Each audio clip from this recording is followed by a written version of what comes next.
if you work from home or from the office and you're always sitting down staring at a computer like this, it can oftentimes lead to neck pain because in this position, your muscles back here are very active, right? Everything here is tightening up.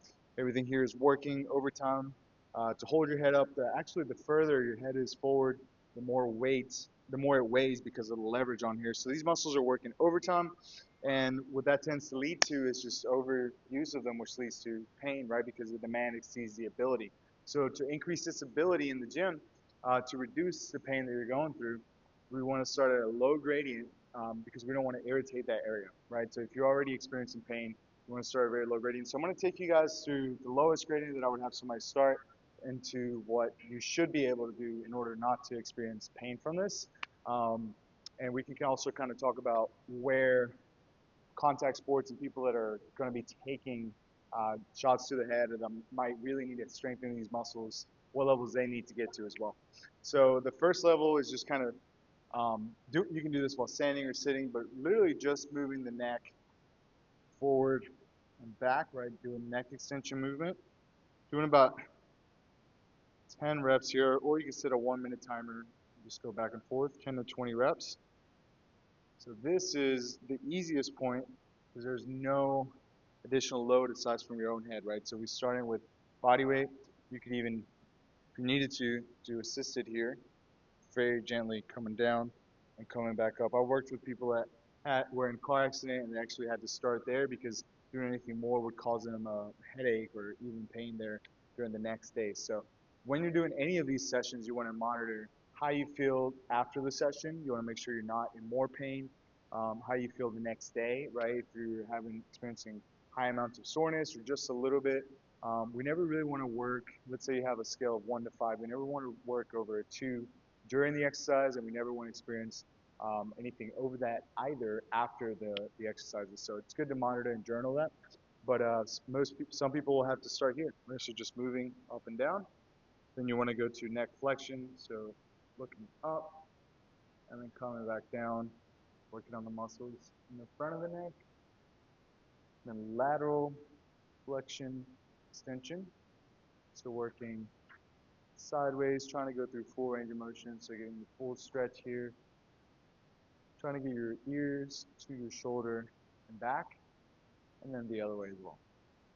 So 10 to 20 reps in all four of these directions. And also working on rotation, so looking over the shoulder and back 10 times again, and then looking over the shoulder and back the other way. So just working these movements is simple. I'm going to show you how to scale these here in a second.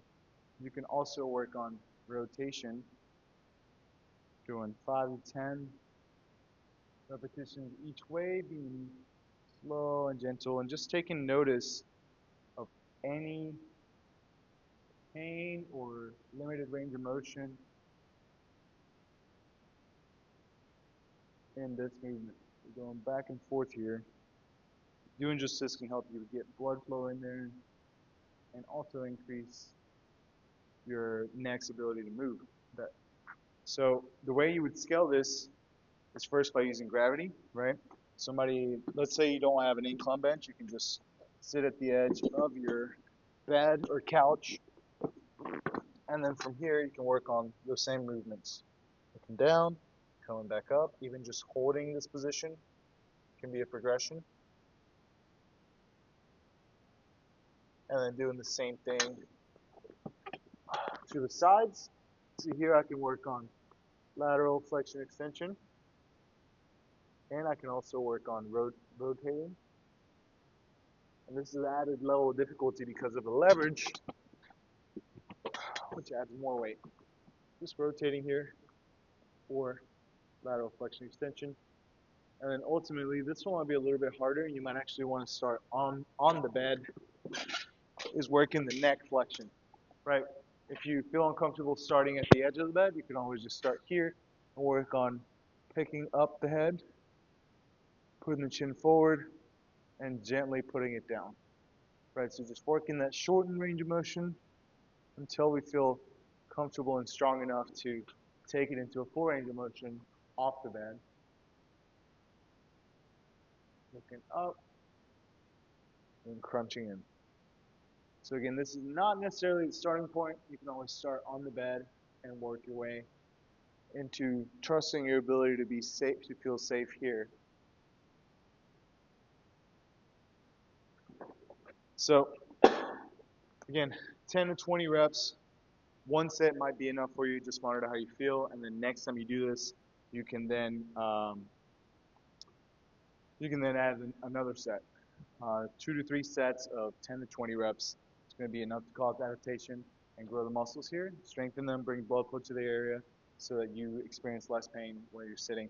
And you don't even necessarily have to do all 6 neck motions. Even just working on that neck extension can help you reduce pain from sitting at the office, right? So just even going here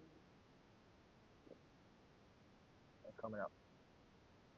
So these are great, some accessory movements for this to help you hold your head up, to improve your ability to hold your head up, or simply reduce pain in this area would be things that will get blood flow into the area. So using a band, do banded pull aparts here. It's highly underrated, but it works these muscles between the shoulder blades and the muscles in the upper traps, just bringing blood flow there. Blood flow is healing, and it can help you kind of increase the neural connection to this area, which oftentimes tends to reduce pain. So getting the banded pull aparts here, chin tucked, pulling the band apart with the arms straight, using those muscles between the shoulder blades. Doing about 20 repetitions of this. Be great. And then the next exercise then would be doing face pulls. You can do this with a band. You can also overlay how to do this with a cable.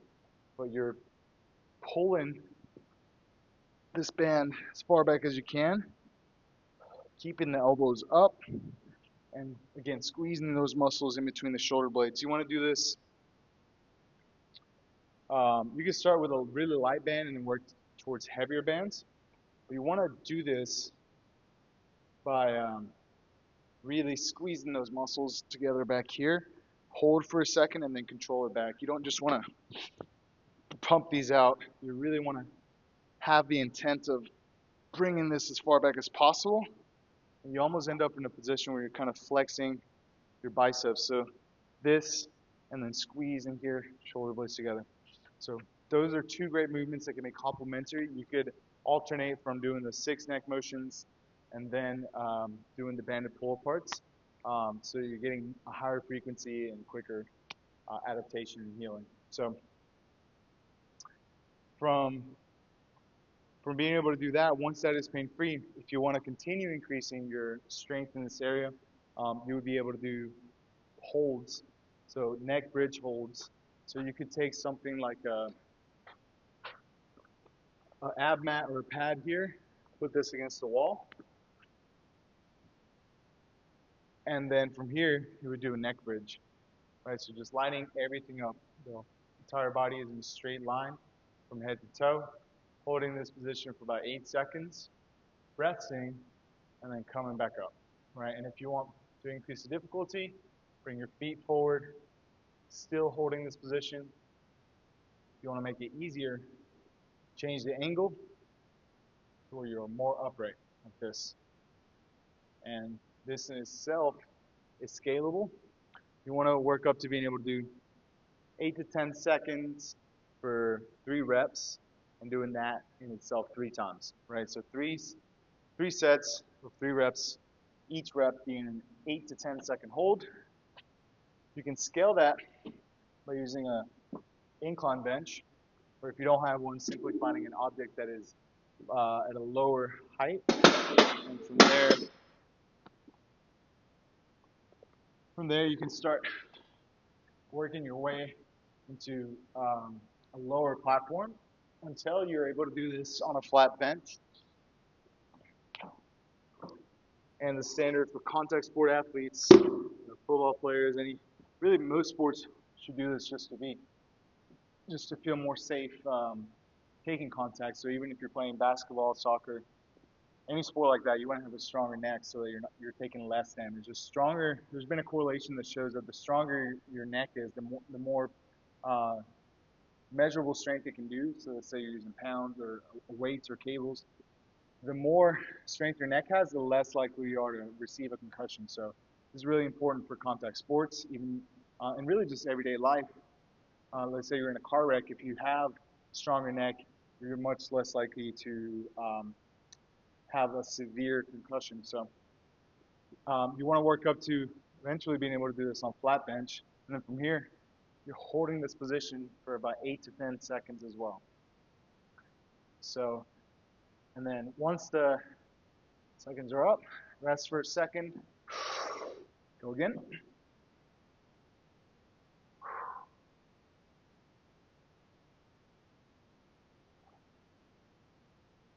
And for a third time. Again, same procedure here, 3 sets of 3 reps of 8 to 10 second holds.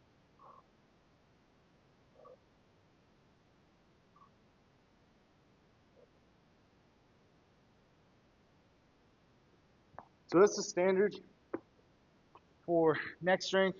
Hope this was helpful to you. Again, just start at a level that you can do without experiencing pain after, during, after, or the next day of the workout.